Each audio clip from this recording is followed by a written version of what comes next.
Capítulo 9 del Evangelio según San Juan. Todo el capítulo 9 lo vamos a leer. Leemos en nombre del Padre, del Hijo y del Espíritu Santo. Vamos a leer de manera alterna. Eso significa que los versículos usted va a leer el siguiente en alta voz. Al pasar Jesús vio a un hombre ciego de nacimiento. Y le preguntaron a sus discípulos diciendo: Rabí, ¿quién pecó, este o sus padres, para que haya nacido ciego? Respondió Jesús: no es que pecó este ni sus padres, sino para que las obras de Dios se manifiesten en él. Me es necesario hacer las obras de Dios. Entre tanto que no quiero, la noche viene cuando nadie puede trabajar. Entre tanto que estoy en el mundo, luz soy del mundo. Dicho eso, descubrió una piedra que hizo todo la saliva y untó en el lodo los ojos del ciego. Y le dijo: ve a lavarte en el estanque de Siloé, que traducido es enviado. Fue entonces y se lavó y regresó viendo. Entonces los discípulos que antes le habían visto que era ciego decían: ¿no es este el que se pegaba y masticaba? Unos decían: él es, y otros: a él se parece. Él decía: yo soy. Y le dijeron: ¿cómo no te fueron abiertos los ojos? Respondió él y dijo: aquel hombre que se llama Jesús hizo lodo, montó los ojos y me dijo: ve al Siloé y lávate. Y fui y me lavé y recibí la vista. Entonces le dijeron: ¿cómo será él? Él dijo: yo sé. Llevaron ante los fariseos al que había sido ciego. Y era hermoso cuando Jesús había hecho de todo y le había abierto los ojos. Volvieron pues a preguntarle también los fariseos cómo había recibido la vista. Él les dijo: me puso lodo sobre los ojos y me lavé y veo. Entonces algunos de los fariseos decían: este hombre no puede Dios, porque no guarda el día del reposo. Otros decían: ¿cómo puede un hombre pecar hacer esta señal? Y había intención entre ellos. Entonces volvieron a decirle al ciego: ¿qué dices tú del que te abrió los ojos? Y él dijo: que es profeta. Pero los judíos no creían que él había sido ciego y que había recibido la vista, hasta que llamaron a los padres que habían recibido la vista. Y les preguntaron diciendo: ¿es este vuestro hijo, el que vosotros decís que nació ciego? ¿Cómo pues? Ve ahora. Sus padres respondieron y dijeron: ¿sabéis que es nuestro hijo y que nació ciego? Pero cómo ve ahora no lo sabemos, o quién le haya abierto los ojos, nosotros tampoco lo sabemos. ¿Edad tiene? Preguntarle a él hablará por sí mismo. Esto hicieron los padres porque tenían miedo de los judíos. Cuando los judíos habían escuchado que si alguno confesase que Jesús era Mesías, Por eso dijeron sus padres: edad tiene, preguntarle a él. entonces volvieron a llamar a otro que había sido ciego y le dijeron: la gloria a Dios, nosotros sabemos que Dios es pecador.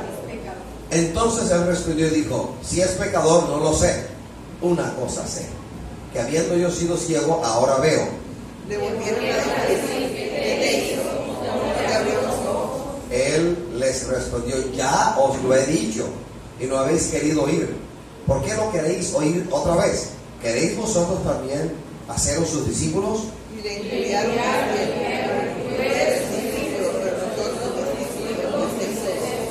Nosotros sabemos que Dios ha hablado a Moisés, pero respecto a ese no sabemos de dónde sea.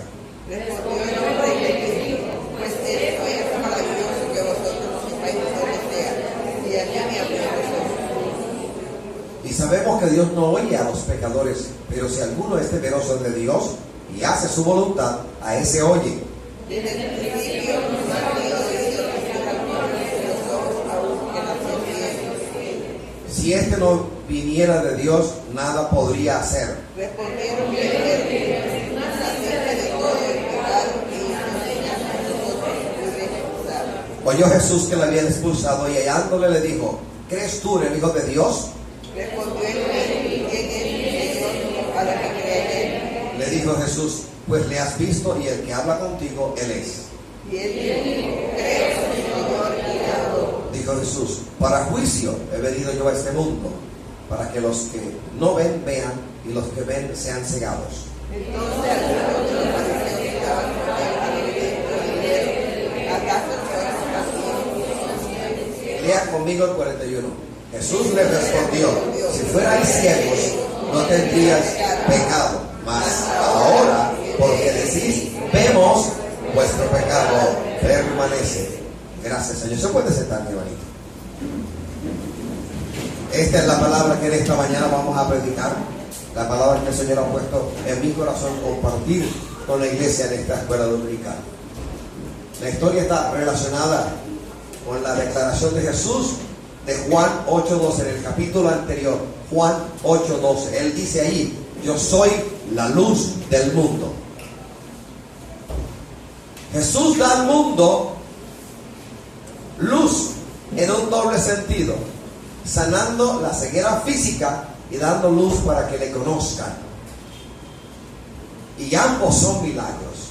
Cuando el Señor a nosotros nos abrió los sentidos espirituales, cuando empezamos a discernir, a saber cosas que antes ignorábamos, a partir de allí se produjo un milagro, un nuevo nacimiento. Ese es un verdadero milagro. La apertura a lo sobrenatural de Dios en nuestra vida, cuando a sus pies llegamos, cuando fuimos iluminados por el Espíritu Santo, cuando alguien, sin saber nuestro nombre, oró, intercedió por nosotros, y en el tiempo de Dios, tiempo aceptable, alguien vino a nuestra vida a predicarnos, a hablar de Jesús y a orar por nosotros. Ese es un verdadero milagro. Y todos aquellos que hemos recibido el milagro del nuevo nacimiento, aplauda la gloria de Jehová en esta mañana. ¡Ay, abrazama, ay! Hermano, duro.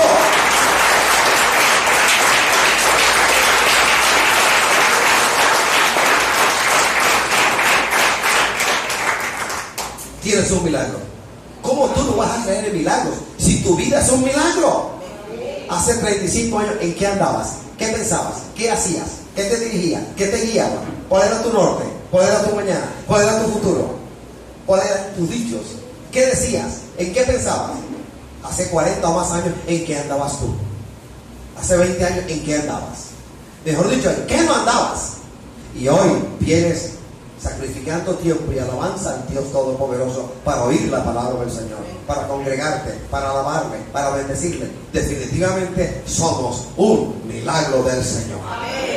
Un verdadero milagro. Así es que aquel que esté presente en este lugar, en esta mañana, y no crea milagros, arrepiéntase, porque tú eres un milagro. Y esta es una mañana de milagros. Vamos a hablar de un milagro: la ceguera física de uno cuyo nombre no se menciona, pero que era judío. El hecho de que los líderes, en este caso fariseos, rechazaban al ciego sanado por Jesús, mientras que Jesús le buscó, muestra con claridad meridiana que este capítulo 9 sí está estrechamente relacionado con el capítulo 10. Jesús es el buen pastor. Jesús, en el capítulo 8, versículo 12 de Juan, dice: yo soy la luz del mundo. El primer punto que vamos a tratar es cómo Jesús sana al ciego.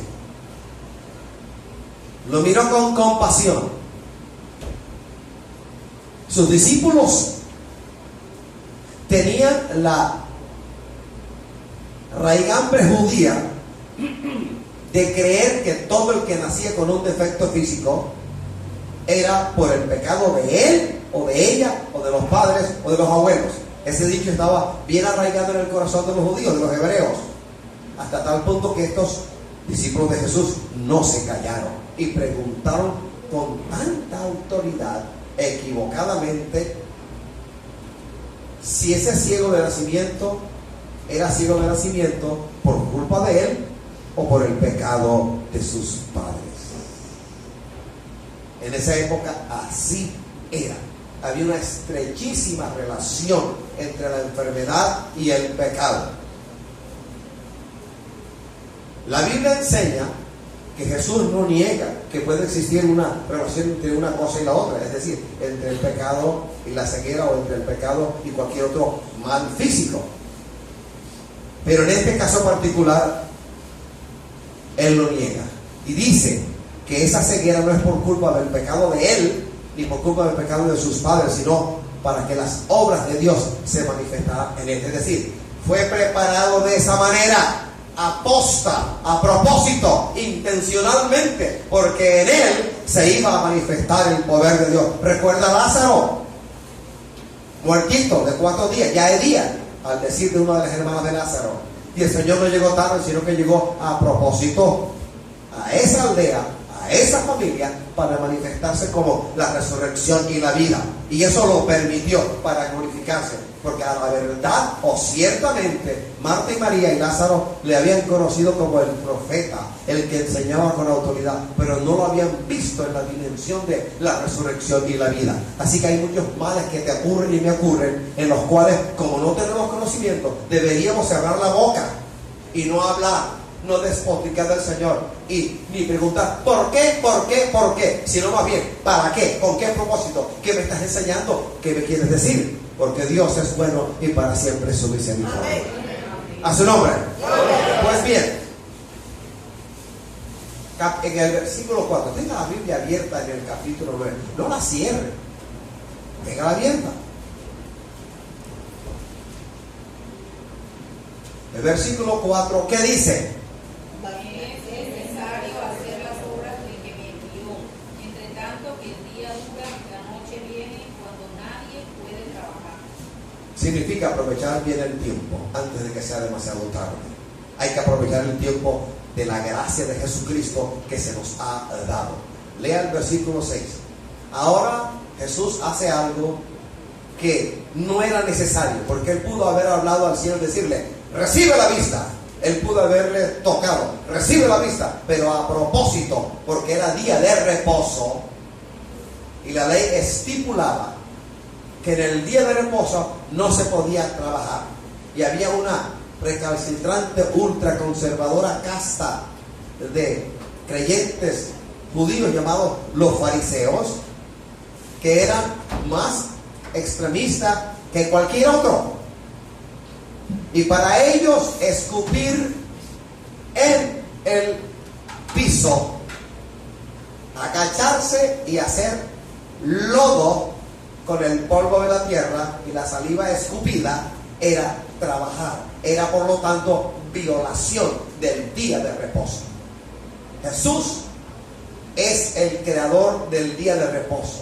Jesús está por encima del día de reposo. En día de reposo, sábado o sábado, el Señor anduvo con sus discípulos, sanó enfermos, libertó cautivos, levantó muertitos, andaba por el campo con sus discípulos, recogía espigas de trigo y comía, porque Él es aún el Señor del día de reposo. Nosotros, a diferencia del adventismo, no creemos que un solo día, el sábado, sea el día de reposo. No. Aunque Elena de White, profetisa guía del adventismo, sigue diciendo que el problema de Estados Unidos no es sino la no observancia del día de reposo, nosotros no lo creemos. Nosotros creemos que Jesús es el día de reposo nuestro y que el día de reposo es todos los días. El reposo nuestro no es un día, es un Señor que todos los días nos hace reposar en Él. Amén o amén. Amén. Aplaudo al Señor, hermano, de reposo.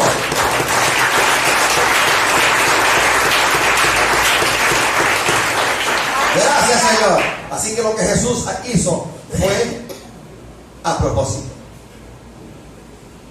Prepara lodo con tierra y saliva para cubrir los ojos del ciego. No lo necesitaba, él pudo haber sencillamente dicho: ábranse tus ojos. Y los ojos del ciego se habrían abierto, pero no lo quiso. Cuando uno lee, por ejemplo, el Segunda de Reyes capítulo 5, Naamán, el sirio Naamán, Segunda de Reyes capítulo 5. Naamán era un siervo del rey de turno en Siria. Naamán era leproso y se le dijo por una judía que había sido capturada y esclavizada y que estaba en medio de ellos, que allá en Israel había alguien llamado Eliseo, que en él reposaba la gloria del Señor, que fuera allá para ser sano de lepra. Y de manera efectiva, Naamán, siervo del rey de Siria, le pidió permiso y fue. Enarmó varios burricos, varios asnos, y se fue a buscar al profeta Eliseo y se le apareció. Pero Eliseo no salió de su casa, sino que le mandó a decir: zambúllete 7 veces en el río Jordán y serás sano. Le sonó grosero, grotesco, cavernícola la sugerencia del profeta, y dijo: allá en tierra siria no tenemos 2 ríos que son mejores que todas las aguas de Israel. Y se fue rabioso, enojado, frustrado. Los siervos lo atajaron. Mira que es siervo, mira que es siervo. Si te dijeras que hicieras otra cosa, lo haría. Y mira lo que te pide: solamente que te metas 7 veces en el río Jordán.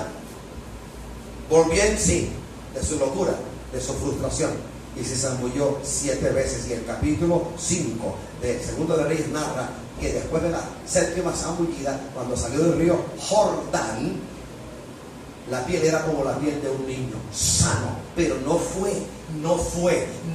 el agua del Jordán, fue el poder de Dios que a través de Eliseo le ordenó a este sirio llamado Naamán que hiciera la voluntad del Señor. Una operación del Espíritu Santo.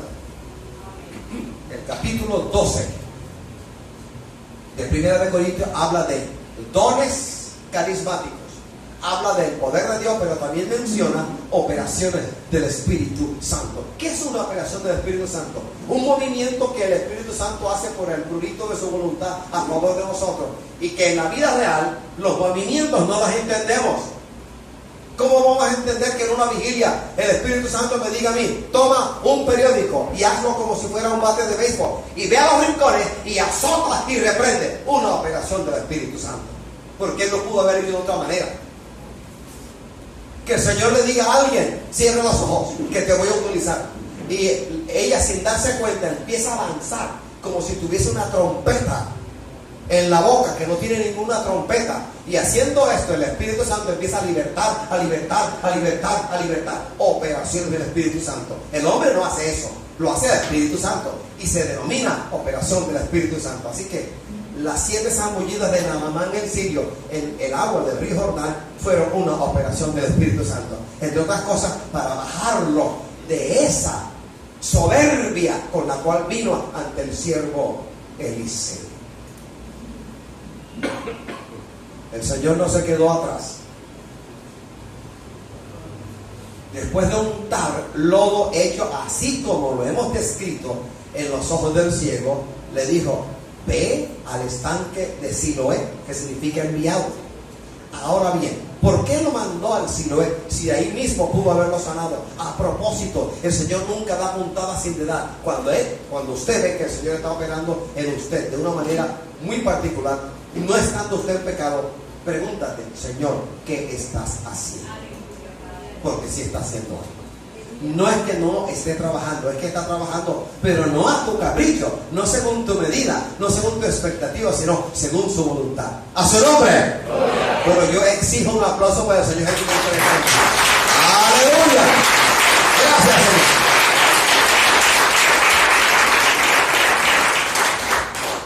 Cuando habla del estanque del Siloé, ¿a qué se refiere Jesús?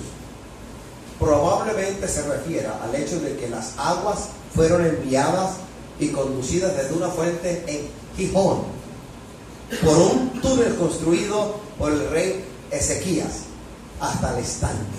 En todo caso, ahora tiene un significado más profundo, porque nos enseña que Cristo es el enviado del Padre para realizar maravillas.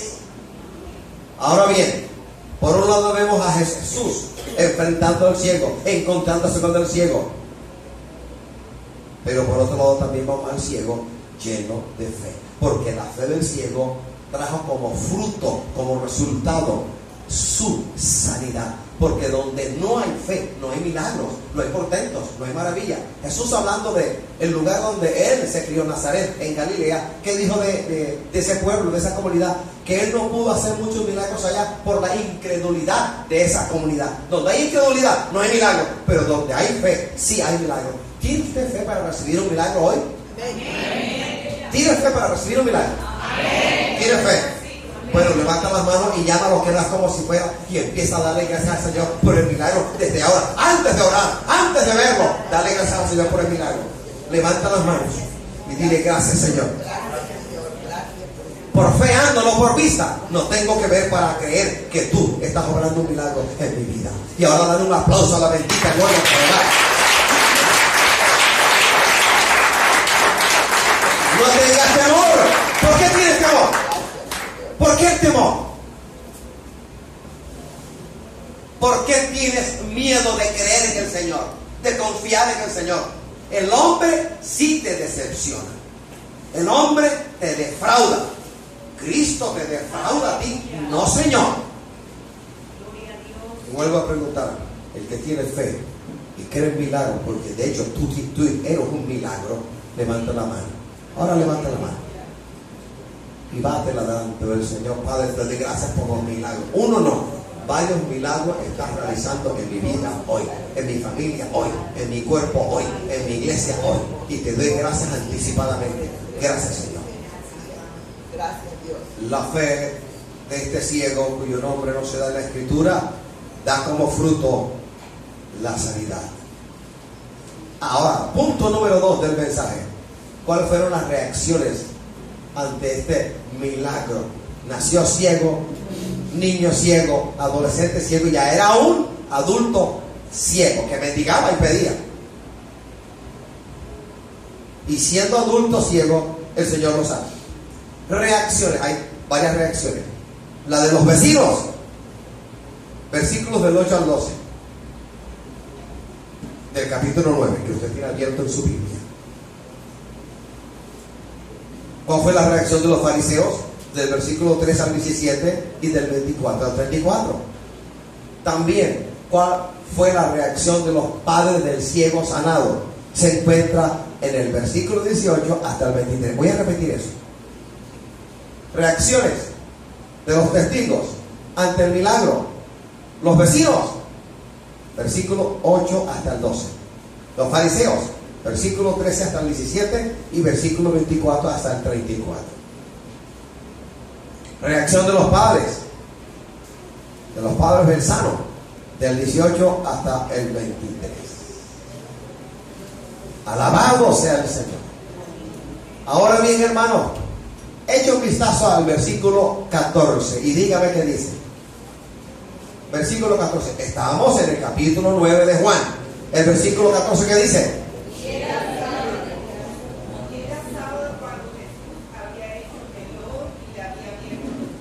Alabamos al Señor. Día de reposo, día consagrado para no hacer nada. Los fariseos eran tan recalcitrantes, tan minuciosos en todo, que incluso leyendo un poco acerca de sus disertaciones, porque ellos agregaban leyes a la ley existente, a la ley dada por Dios a ellos a través de Moisés, ellos agregaban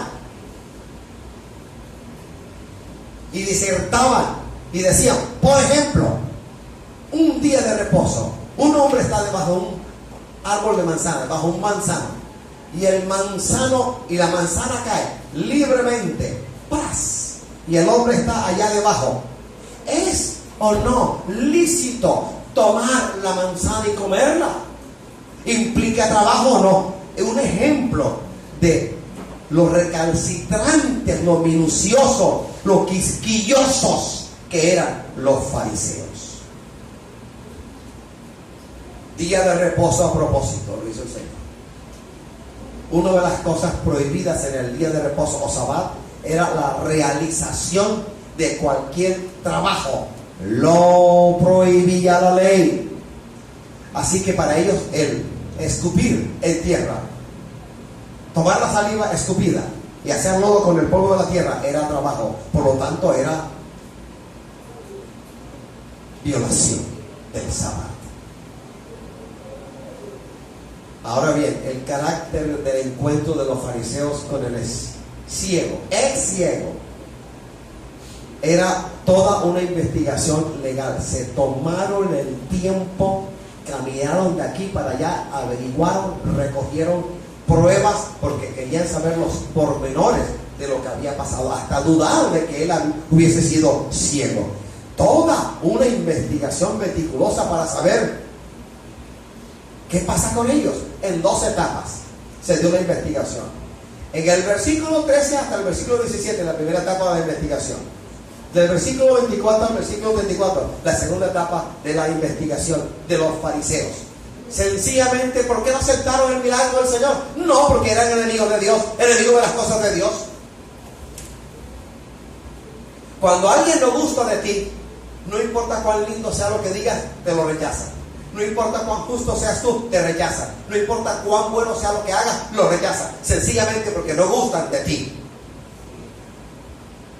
En la primera etapa, hacer lodo el día de reposo estaba prohibido por la ley judía. Al igual que curar a un enfermo crónico. Prohibido. Le daban prioridad a la ley y no a la necesidad del enfermo. Ante las amenazas de la expulsión de los padres, ¿sabes cómo consultaron? Los padres fueron neutrales. Neutrales. No tuvieron las agallas, el valor de decirle a los fariseos: vea, ese nació ciego y damos testimonio de que ahora ve. Y lo hicieron por miedo de ser expulsados de la sinagoga, porque los fariseos ya habían advertido: aquel que confiesa a Cristo como el Mesías, como Salvador, lo expulsamos. Cobardes padres. Hay gente todavía que en la iglesia habla de: hay música neutral. Mentira. Mentira de Satanás, ignorancia del hombre. Ninguna cosa es neutral. O eres de Dios o estás en contra de Dios. O le sirves a Satanás o le sirves al Señor. El que conmigo no es contra mí es. El que conmigo no recoge, desparrama. A una de las iglesias de los capítulos 2 y 3, específicamente el 3, la Odisea, ¿qué le dice? Por cuanto no eres ni fría ni caliente, sino tibia, te vomitaré de mi boca. Jesús abomina la blasfemia de los que se dicen ser hijos de Dios y son tibios, ni fu ni fa, grises. Y vienen los filósofos del evangelio: es que todo no es extremista. Y sabe que con Jesús hay que ser extremista, o con él o en contra de él. Así de fácil.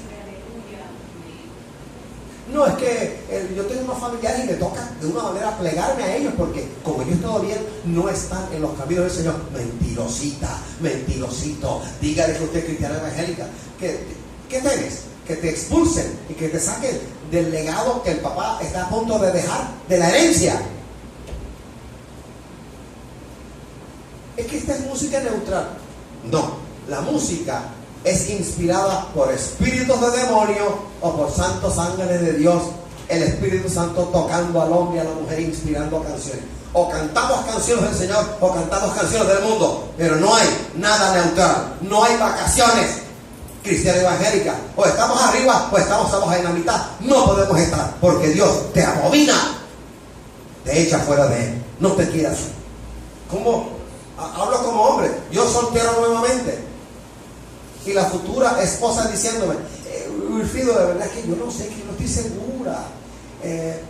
Ayer creía de que tú eres el hombre, pero yo hoy no estoy segura. Si yo escuchase semejante cosa, diría: mijita, placer haberte conocido. Chao, chao, chao pescado. Porque sé que no me quiere. Y el Señor es menos que esa novia, o menos que nosotros. Él demanda exclusividad de cada uno de nosotros. O todo o nada. El Señor es exclusivo. Él pide todo. Él pide todo. Él exige todo. No a medias tintas. No torta asada de un solo lado y del otro lado cruda. Segunda etapa de la investigación fraudulenta, terrible de los fariseos. Confrontaron y expulsaron. Y le dijeron al ciego: oye, pero le preguntaban una y otra vez: pero ¿cómo te abrió los ojos? ¿Quién lo hizo?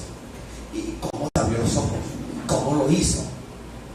No era fácil sencillamente decir: nos rendimos ante la evidencia, ese tiene que ser el Hijo de Dios, porque ningún pecador es usado por Dios de esa manera tan sobrenatural, sino que su corazón estaba lleno de Satanás, de envidia, de celos religiosos, hasta tal punto que combinaron, exhortaron, obligaron al ciego y le decían: da gloria a Dios, dinos qué pasó, da gloria a Dios.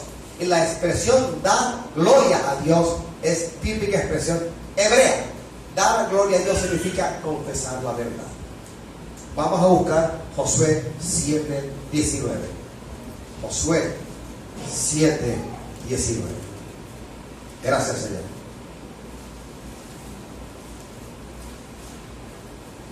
Josué, capítulo 7.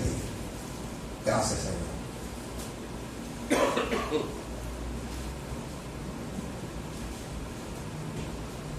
Gloria al Señor.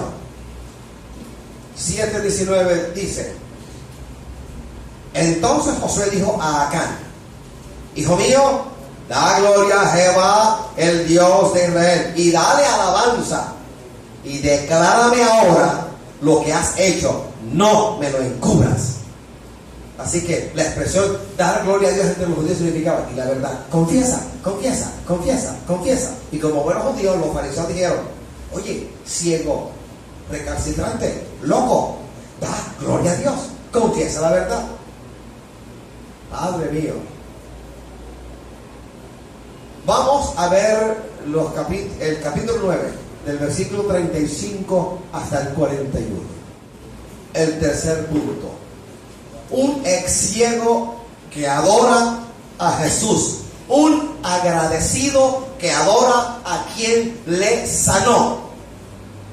¿Estás tú agradecida con el Señor hasta tal punto de adorarle, de honrarle, de seguirle y de no hacer lo que te venga en gana, sino lo que el Señor te manda de ti por la palabra y por su espíritu?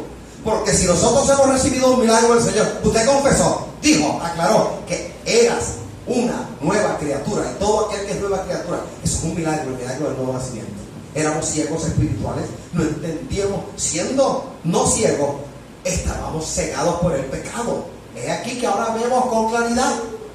El ex ciego adoraba a Jesús por un profundo agradecimiento en su corazón. La pregunta para ti y para mí: ¿estamos realmente nosotros agradecidos con el milagro del nuevo nacimiento que Jesús hizo en nosotros? ¿Estamos agradecidos o no estamos agradecidos? ¿Cómo lo sé yo? ¿Cómo lo puedes saber tú? Por la actitud de quien recibe el milagro. Jesús sanaba y muchos se iban con el milagro a cuestas, pero no regresaban para dar gracias. Unos cuantos regresaban para darle gracias al Señor. Uno de esos cuantos es este ciego que se quedó para adorar al Señor. Quedó impactado por la sanidad y quiso averiguar más. ¿Y quién es este que me sanó? ¿Quién es el Cristo? Este que está delante de ti, Él es. Y le adoró. Dice la palabra, le adoró. Adorar es sinónimo de humillarse ante el Señor. Adorar es sinónimo de aceptar la grandeza del Señor, sus misericordias, sus bondades, sus clemencias para con nosotros. Adorar es humillarse y aceptar la verdad de que lo bueno que nos está ocurriendo vino de parte del Señor. Y este hombre se humilló, confesó, se humilló y adoró al Señor. Parte de la adoración es humillarnos ante el Señor y confesar la realidad. La realidad es que Él es todopoderoso y que nosotros dependemos de Él amorosamente. La reacción de los vecinos fue de tremenda incredulidad. Oye, pero, y no estaban de acuerdo. Unos decían: ¿este no era el ciego que andaba por allí a la vera del camino mendigando, viviendo de la caridad pública? Sí, ese es. Otros decían: oye, se parece al ciego que andaba por ahí mendigando y viviendo de la caridad pública. Sí, se parece a él. Y él escuchaba a los unos y a los otros y decía: hey, un momentico, soy yo. Yo lo veía y ahora veo. Soy yo de quien ustedes hablan. Alabados al Señor. La actitud de los vecinos es incredulidad. Y la de los fariseos, ira, rabia, soberbia, altivez. ¿Cómo este hombre que se dice Jesús hace eso? Eso no está bien. Y enfatizaba en el día de reposo. Eso no es de Dios, porque lo hizo en el día de reposo. No entendían que el Señor hizo el día de reposo y dio la ley al pueblo a través de Moisés, no entendía que por encima de la ley estaba el Señor de la ley. Alabado sea Jesús. Y Jesús en ningún momento violó la ley. Él dijo: no he venido a abrogar la ley, sino a cumplirla. Y mayor que el día de reposo es el Señor que creó el día de reposo. Y la actitud de los padres del Senado: incrédulos, temerosos, miedosos. ¿Será que en nuestra iglesia todavía hay uno que debe decir allá en público que es cristiano evangélico, o le da pena? O cuando en el trabajo alguien con burla y zona dice: oye, eso no quita que cristiano es evangélico, y que hablando en lengua, hablando que fucho. Ahí es cuando yo digo: yo soy uno de ellos. Qué pena me va a dar a mí confesar a Cristo ante el mundo si constantemente el Señor confiesa mi nombre delante del Padre. Cuando Satanás viene contra mí y envía demonios, cuando mujeres y hombres alienados que le sirven a Satanás vienen contra la iglesia, contra mi familia, contra mis hijas, contra mis yernos, contra mi nieta, contra mi esposa y contra mí, el Señor Jesucristo ante el Padre eterno confiesa mi nombre delante de Él y le dice: ese es un siervo sufrido mío, vamos a ayudarlo. El que confiesa mi nombre delante del Padre constantemente, no puedo yo confesar, no confesaré su nombre, el de Cristo Jesús, ante los hombres, ante el mundo. Y la respuesta es: sí, lo voy a hacer. Y usted también tiene que hacerlo. No le dé miedo ser cristiano evangélico. No es un estigma, no es una mancha, no lo es. Es una honra, es una bienaventuranza, es una felicidad, es tremendo gozo. Alabados al Señor, a su nombre. Así que déjese de ser pusilánime y empieza a confesar a Cristo delante de los demás. Empieza a hablar del Señor, habla libremente del Señor, habla con libertad del Señor. ¿Qué te van a hacer? ¿Te van a pegar un puño? ¿Te van a bofetear? ¿Te van a tirar tiros? No. Alabados al Señor. Tercer punto: Él es ciego que adora a Jesús. Dije la referencia, capítulo 9 de Juan, del versículo 35 al 41. Primero, lo sanó. Segundo, le iluminó, revelándosele como el Mesías. Y vemos al ex ciego hablar de Jesús desde tres ángulos. Primero habla de Jesús como el hombre. Versículo 11, léanmelo. Jesús, el hombre. El ex ciego habla de Jesús desde tres ángulos, tres perspectivas. Primero, hombre. ¿Qué dice el versículo 11? Léanmelo. Aquel hombre que se llama Jesús hizo lodo, me untó los ojos y me dijo: ve al Señor y lávate. Fui pues, me lavé y recibí la vista. Aquel hombre que se llama Jesús. Luego habla de él como el profeta. Versículo 17. Léanmelo. En el mismo capítulo, versículo 17. Entonces le preguntaron otra vez al ciego: ¿qué dices tú de que el que te abrió los ojos? Él contestó: que es profeta. Alabado sea. Y por último, lo más hermoso, el ciego, el ex ciego, habla de Jesús. Tercer punto, como el hombre que vino de Dios. Versículo 33, léanmelo. Si este no viniera de Dios, nada podría hacer. Alabado sea el Señor. Póngase de pie.